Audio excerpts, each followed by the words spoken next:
Third generation plus नए tank Haider को रूस, चीन, अमेरिका और भारत के जदीद टैंकों के मुकाबले में आप कहां देख रहे हैं? देखें, अगर आप बैनुल-अक़वामी जो टैंक्स की मार्केट है उसके लिहाज से देखा जाए तो दो एतबार से हम इसको देख सकते हैं। एक तो ये कि टेक्नोलॉजी और सलाहियत का पहलू है, दूसरा कीमत का पहलू है और जो उसकी पैदावारी लागत और सलाहियत है। पाकिस्तान के एतबार से पहली बात तो ये है कि चूँकि हमने चीन के साथ ताउन के नतीजे में इस जदीद तरीन टैंक को बहुत कम सरमाए के साथ तैयार किया है, तो ये कॉस्ट इफेक्टिव भी है और सबसे बड़ी बात ये है कि ये इसमें कोई बैनुल-अक़वामी सैंक्शंस का या इसके पार्ट्स और डिफरेंट चीज़ों के रोकथाम का ख़तरा नहीं है। तो अगर आप जिस तरह जदीद तरीन टैंक्स हैं, M1 सीरीज़ के अमरीकी टैंक्स हैं, लेपर्ड सीरीज़ के और चैलेंजर सीरीज़ के जर्मन और ब्रिटिश टैंक्स हैं या T90 सीरीज़ के रशियन टैंक्स हैं, उनका उससे का मुवाजना करें तो उसमें पैदावारी जो उसकी लागत है वो भी काफ़ी कम है और दूसरा ये कि इसकी जो सलाहियत है, अगर आसान अल्फाज में बयान किया जाए तो टैंक बुनियादी तौर पे 3 सलाहियतों का मंबा होता है, ऑफेंस, डिफेंस एंड मोबिलिटी। तो जो इसकी सिक्योरिटी है उसके हवाले से इसका आर्मर जो है वो भी जदीद तरीन है और दुनिया के किसी भी टैंक से उसका मुवाजना किया जा सकता है। अलबत्ता इसका जो फायर कंट्रोल सिस्टम है वो इसको इंतहाई कारगर बनाता है, because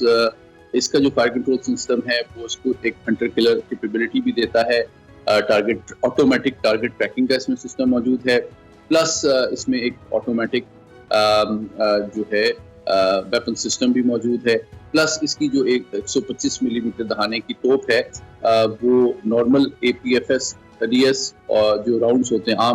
armour piercing fin stabilize discarding sabot, इसके साथ साथ एंटी टैंक गाइडेड मिसाइल्स भी फायर कर सकती है।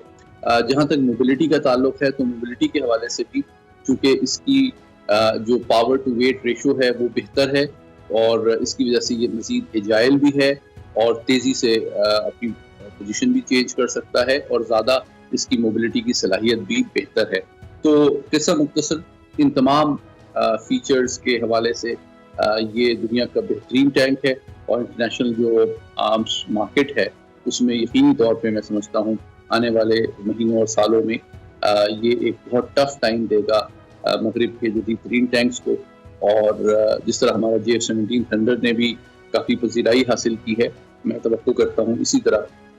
हैदर टैंक जो है वो भी इंटरनेशनल मार्केट में अपनी सलाहियत, कम कीमत और एक रिलायबल सपोर्ट सिस्टम की वजह से अपना मुकाम बनाने में कामयाब हो जाए। अच्छा सर, आजकल ज़मीनी से ज़्यादा फ़ज़ाई माहौल ज़्यादा गर्म रहता है, मिसाइल और ड्रोन्स पर मुल्कों का इन्हिसार बढ़ रहा है। क्या आप नहीं समझते कि जिस तेज़ी से जंगों का अंदाज बदल रहा है, कुछ अरसे बाद बैटल फील्ड का मौसर हथियार अपनी अहमियत खो देगा? मैं इस बात से मुत्तफिक हूँ कि जंग के अंदाज में और नौइयत में बहुत तेज़ी से तब्दीली आ रही है और उसकी बुनियादी वजह यकीनी तौर पे टेक्नोलॉजी में बहुत तेज़ी से जिद्दत आना और उसका बैटल फील्ड के साथ साथ बैटल स्पेस पर इस्तेमाल जो है वो बहुत बड़े पैमाने पे हो रहा है। आपने एयर पावर की बात की, इसमें चाहे ड्रोन्स हों, चाहे क्रूज मिसाइल्स हों, बल्कि हाल ही में रूस ने यूक्रेन के खिलाफ एक जदीद तरीन बैलिस्टिक मिसाइल का भी इस्तेमाल किया है जो कि multiple independently targetable re entry vehicle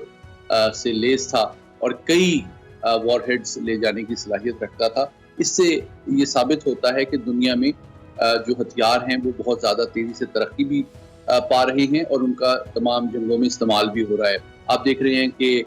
Hezbollah और ईरान के दरमियान उनके साथ जो इसराइल का तनाज़ा है उसमें भी एयर पावर का बहुत ज़्यादा इस्तेमाल हो रहा है। तो एयर पावर यकीनी तौर पे एक फ्लेक्सिबिलिटी भी देती है कमांडर और लीडरशिप को, एक कम और फासले और से लेके ज़्यादा फासले तक एक्यूरेट फायर पावर का इस्तेमाल प्रिसीशन के साथ कम वक्त में किया जा सकता है। ये एडवांटेज है एयर पावर का। लेकिन मैं समझता हूँ जंगी अहदाफ के ऊपर डिपेंड करता है कि ज़मीनी अफवाज का भी उतना ही अहम रोल है। जैसे जैसे दुनिया जो है वो एक दूसरे के ऊपर डिपेंडेंट होती जा रही है, जियो इकोनॉमिक्स का और मैरीटाइम ٹریڈ کا اور بلو اکانومی کی اہمیت آگے بڑھ رہی ہے. میں سمجھتا ہوں جو میری ٹائم سیکیورٹی اور بحری افواج ہیں ان کی اہمیت میں بھی اضافہ ہو رہا ہے. آپ دیکھ رہے ہیں کہ کل کی اطلاعات کے مطابق حوثیز نے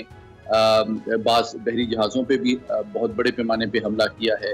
تو یہ جنگ کی نوعیت بدل رہی ہے. اب آپ جنگ جو ہے صرف زمینی، فضائی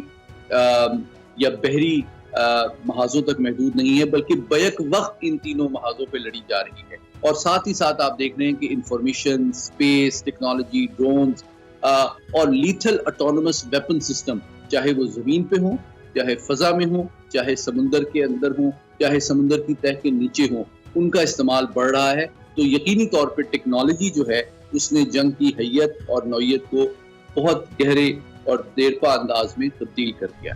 اچھا، آئیڈیاز 2024 میں اس بار پاکستان نے اپنے جنگی ڈرون شہپر 3 کو بھی متعارف کرایا ہے. آپ سے جاننا چاہوں گی کہ شہپر 3، شہپر 1 اور 2 اور براق ڈرون سے کیسے مختلف ہے؟ پہلی بات تو یہ ہے کہ یہ بہت خوشائند بات ہے کہ شہپر 3 جو ہے وہ بہت کم عرصے میں اور کم وسائل کے ساتھ پاکستان نے کامیابی کے ساتھ تیار بھی کیا ہے. اور اس کو انٹرنیشنل ایک بہت بڑی جو نمائش تھی جس میں 500 سے زیادہ کمپنیوں نے پارٹیسپیٹ کیا پوری دنیا سے، اس کے سامنے بہت پراؤڈلی پریزنٹ کیا ہے. اور اس کا جو موازنہ ہے دنیا کے جدید ڈرونز کے ساتھ کیا جا سکتا ہے. تو سب سے بڑی بات تو یہ ہے کہ یہ ہماری اپنی جو ہمارے سائنسدان اور انجینئرز ہیں ان کی محنت کا ثمر ہے کہ اتنے کم وقت میں اور کتنے کم وسائل سے انہوں نے اتنا جدید ترین ڈرون تیار کیا. دوسری بات اس کی جو صلاحیت کے حوالے سے کی جائے تو بنیادی طور پہ جب آپ میڈیم الٹیٹیوڈ کا جو ایک ڈرون ہوتا ہے اس میں میں سمجھتا ہوں اس کا موازنہ کمپیریزن کسی بھی جدید ڈرون سے کیا جاتا ہے. یہ 35,000 فٹ تک پرواز کر سکتا ہے، بہت طویل عرصے تک اس کی اینڈورنس ہے اور کافی بڑے ہتھیار بھی لے جانے کی صلاحیت رکھتا ہے. تو اس سے یہ ثابت ہوتا ہے کہ اب بتدریج پاکستان کی افواج یا جو لوگ اس کو خریدنا چاہیں، اگر ہم اس کو انٹرنیشنل مارکیٹ میں پریزنٹ کرتے ہیں تو ان کی ایئر پار کی صلاحیت میں بہت زیادہ اضافہ ہو جائے گا. اور اس سے یہ بھی ثابت ہوتا ہے کہ آپ دشمن کو ایک مینڈ ایئر کرافٹ کے مقابلے میں زیادہ دیر تک اور ایکوریٹلی کم قیمت اور کم رسک لے کے